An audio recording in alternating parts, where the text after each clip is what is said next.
Good morning, INTERWEB. Let's conlang. Specifically, let's talk about how to order the words in your conlangs. Primary word order. So the major constituents of a basic sentence are the subject, the verb, and the object. S, V, O. All 6 logical SVO combinations are found in human languages. The goat the sandwich ate, SOV. The goat ate the sandwich, SVO. Ate the goat the sandwich, VSO. Ate the sandwich the goat, VOS. The sandwich ate the goat, OVS. The sandwich the goat ate, OSV. Now, most languages tend to be subject initial languages, SOV or SVO. This is due to the theme first principle, the animated first principle, and verb-object bonding. The theme first principle basically states that there's a tendency in human language to place more thematic information closer to the start of a sentence. Thematic information very often, though not always, correlates with the subject, so languages like to have the subject occur early in a sentence. The animated first principle is similar. The more animate a noun phrase is, the more likely it is to appear closer to the beginning of a sentence. The subject again is usually where the most animated actors appear, so like before, languages like to have the subject occur early. And verb-object bonding is the idea that languages tend not to break apart the verb and the object. That is, the verb and the object really want to appear right next to each other in a sentence. Either object-verb or verb-object. Think about how in English sentence adverbials can appear in any position except for between the verb and the object. The goat ate unfortunately the sandwich is ungrammatical. This is just one example of verb-object bonding. Many more exist across human languages. Languages ship the verb and the object hard. Anyways, the more of these 3 principles are realised in a language, the more common that word order will be. SOV and SVO languages meet all 3. The subject comes before the object, so both the theme first principle and the animated first principle are met, and the verb and the object are bonded. 3 for 3, so these language types are the most common. Next most common are the VSO languages with a score of 2 out of 3. VOS and OVS are uncommon, scoring just 1 out of 3. And poor old OSV languages are super rare, going 0 for 3. The subject does not precede the object, violating both the theme first and animated first principles, and the verb and object are not bonded. All this is to say that you can go ahead and pick any order you like, just know what's common and what's uncommon and why. If you're looking to populate a con world with a naturalistic spread of language types, consider sticking to this hierarchy. Oh, and even if you're creating a free word order language, you should still pick one order that is more basic than the others, a sort of default order. Secondary word orders. Languages can, and often do, employ secondary orders to help convey useful grammatical information. German, for example, is SVO, but its subordinate clauses are SOV. Die Ziege hat Hunger, SVO, weil sie das Sandwich frisst. SOV. English allows verb initial constructions for some questions, OSV for others, and very marginally poetic/archaic constructions like SOV. So go ahead and pick some secondary word orders from this list if you have a grammatical need that word order could solve for you. Modifiers. Next up, you can choose the orders of the minor constituents of your clauses. That is, do your adpositions, adjectives, demonstratives, possessors, numerals, relative clauses, and genitives go before your nouns or after your nouns. The easy way to order your modifiers is to choose whether your language is head initial or head final. The head of a phrase is the thing the phrase is about. Take the fat goat. In this phrase, goat is the head and everything else is a dependent modifier. The head comes after its dependence, so the phrase is head final. In the goat who ate the sandwich is fat, the goat is still the head, but its dependent modifier, the relative clause, comes afterwards.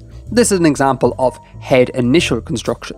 Languages tend to be predominantly head initial or head final. However, comparatively few will stick to these orders exclusively. So if you want your conlang to have a natural variation in head directionality, you could apply the Hawkins universals.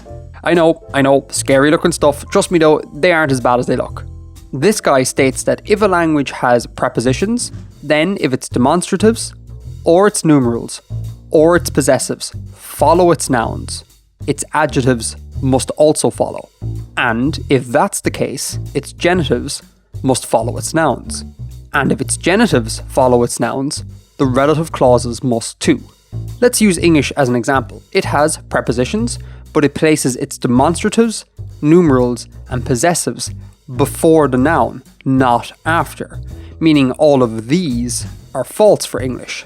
Therefore, English can do whatever it wants here, and as it happens, English places its adjectives before its nouns, making this also false. So because this is not true, English can have its genitives go before or after the noun. Turns out, English allows both. Having both genitives means that this automatically is true. Therefore, this must also be true. So English must permit its relative clauses to follow its nouns, which is exactly what we observe. This same logic holds for the other universal, only it applies to postpositional languages like Japanese, for example. Still confused? No worries, I got your back. Here's all the possible combinations for both universals, links in the usual places, so go ahead and pick whichever one takes your fancy. Just be aware that VSO languages tend to be prepositional languages, and SOV languages tend to be postpositional languages. Multiple modifiers. Next, you can come up with ordering rules for when multiple modifiers of the same or different type appear next to one another. Kind of like how in English, chaining together multiple adjectives follows more or less this order. So like 2 little old goats would be correct, but 2 old little goats would not. To this effect, linguist Greenberg has a universal that states, when any and all of the modifiers, demonstrative, numeral, adjective, precede the noun, they are always found in this order. If they follow, the order is either the same or the exact opposite. That means that all of these multi-modifier orders would be considered naturalistic.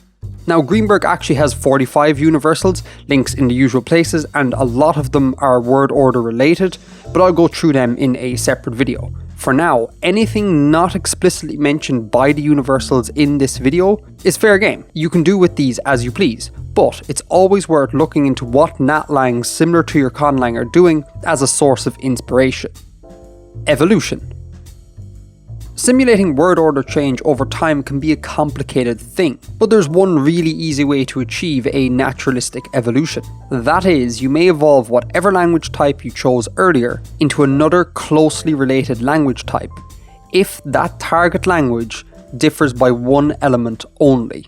That is to say, if you chose language A, for example, you may evolve it into language B, because A and B are identical except for how they treat demonstratives. In A, they go after the noun, and in B, they go before the noun. Everything else is the same.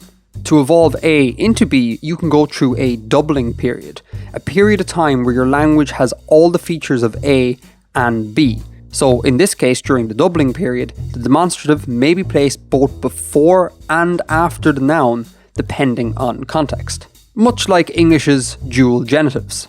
Eventually, the newer feature may come to dominate and ultimately completely replace the older one, and hey presto, we evolve language A into language B. You could even pull a Malagasy here, an Austronesian language spoken on Madagascar, and allow framing during your doubling period. That is, you can double the evolving feature and literally wrap it around the noun phrase. Anyways, that is that. Word order done. I hope you enjoyed this video. Or maybe you enjoyed video this. Or you enjoyed this video this. You this video enjoyed? You video this enjoyed. You this video this enjoyed. Enjoyed you this video? Enjoyed you video this. Enjoyed you this video this. Enjoyed this video you? Enjoyed video this you? Enjoyed this video this you.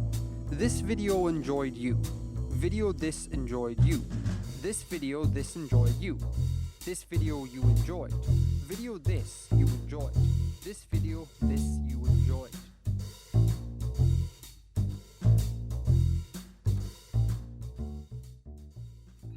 Good morning, interweb. I've been doing an awful lot of conlanging recently, so I promise the next main video on Artifexian will be a world building video. Thank you all for watching. I really hope you enjoyed this video. Thanks to all the wonderful folks over on Patreon who helped make Artifexian a possibility.